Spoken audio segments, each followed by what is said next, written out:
New York City. It's the morning show with Mike and Juliet. Today, Monday. What's really going on inside the cyber world? Can some online fantasies be dangerous? It's a story no parent can afford to miss. Also, how did this father and son team up to fight fat? And Callie Thorne heats up the set of Rescue Me. And now, your hosts, Mike Jarek and Juliet Huddy.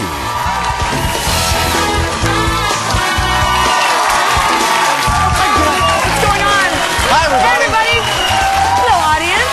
Hello, studio audience. Hey, Juliette, can I start the week by saying something, a little promo here? Yes. Jessica Alba is going to be here on Friday. Oh, God. I'm just tired. Yeah. In fact, the entire Fantastic Four's whole crew is going to be here. Yeah, so I've been telling some of my friends that Jessica Alba and the Fantastic Four, Michael Chiklis and others are going to be on the show.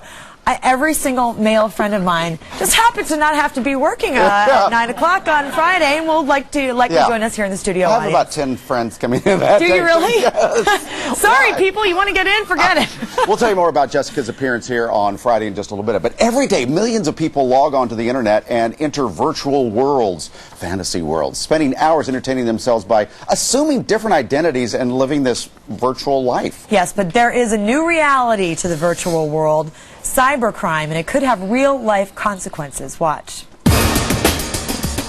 In virtual reality, you can do pretty much anything. Go shopping, own a home, or even have a relationship. The communities are literally online versions of the real world. On fantasy site Second Life, real-life real estate agents sell fake online land for real money. It's a way for people all over the world to tap into the wealth or the dollars that other people are willing to spend to be entertained or have a good time. Besides building a seaside villa, your online character, or avatar as they're called, can also indulge in taboo fantasies. These sorts of games provide a way that people can try on a lot of roles. Users can visit cyber strip clubs or casinos or engage in good old-fashioned cyber sex. It's an anonymous kind of social interaction where you're not bound by the roles and expectations that bind you in your real life. So you can, in a sense, be freer. But some users are taking their freedoms too far. Now common? Cyberspace crime, assaults, robberies, rapes, even child pornography have seeped into these fantasy worlds. One character on Second Life was raped earlier this year, and in the online game World of Warcraft, gangs have preyed upon lone players, killing them or stealing their virtual belongings. Victims cite psychological damage from the virtual crimes, but in some cases there's also real-life robbery. Japanese authorities arrested a man for carrying out virtual muggings. He beat up and robbed the characters and sold the fake loot online for real money. But whether real or fake, should these virtual crimes be prosecuted? If so, how? He beat up and robbed the characters, the avatars. We're gonna get a big explanation for this. Here to give us the inside look at the virtual world known as Second Life is Second Life resident Jean Ann Mills. She designs virtual worlds at the Electric Sheet Company. You're going to explain Second Life in a second, but we also want to introduce our other guest. Attorney Brent Britton is joining us. We'll talk about the legal side with him. Cyber sex columnist Bonnie Ruberg. Hi, Bonnie. And psychologist Karen Dill. Karen, I'm glad you're here. We may need you.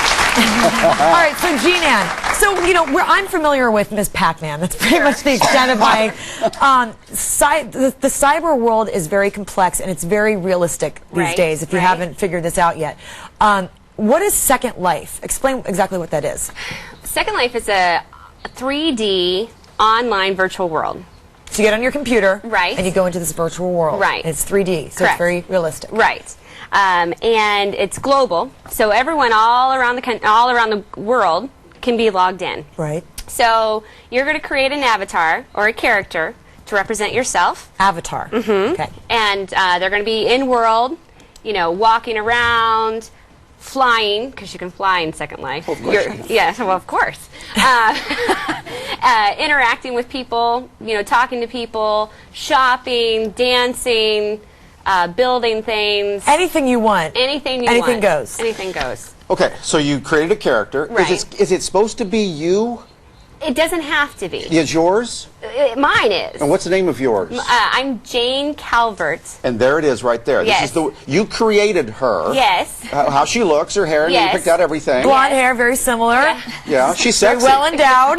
Yeah. I would do that too. So what is she, how often do you become her with your mouse? Every day. Every day. Yeah. We're going to get into the addictiveness of this because I can imagine if you can pretend like you're anyone, Right. and then you start talking to other people who are pretending like they're anyone. Everybody is so fantastical in these worlds Yes. that I can see how it would become. I mean, it would become addictive that you wouldn't want to pull yourself off. Yes, yes. And the big thing, too, is you start to make friends, and you start to have connections, you know. But you have that in your real life. True. You have friends and connections. True. Why is the second life so good you want to go do it every day? Well, first of all, I'm a single mom of 2 kids, so it's not overly easy for me to go out at 11 o'clock at night on a Friday night. You know, I mean, I could get a But that's babysitter. real. Friday night is real. Well, this true. isn't real. But I'm going to make friends, I'm going to make connections, I'm going to have fun. This is a form of entertainment. Okay. And kind of actually a way almost to relax. The thing that would I guess freak me out is that you get involved in it, but you're also getting involved with people who are not really themselves. I mean, you're getting involved with Maybe. likely. I mean, right. like, how many people do you think? And I'm not trying to be combative here, Oh, but no, how no, many no. people do you feel are actually going on as themselves? I'm, Juliet. I'm 30. I think a lot. I live in I'm a 19-year-old girl. Hi, how are you? I mean, I could Saturday be. night, but we'll talk Yeah, about you that. could I be. could be. You could be. And I think a lot of it is, you're going to start, first of all, there's so many things to do in Second Life. And you're going to gravitate towards, more than likely, what your interest is in real life.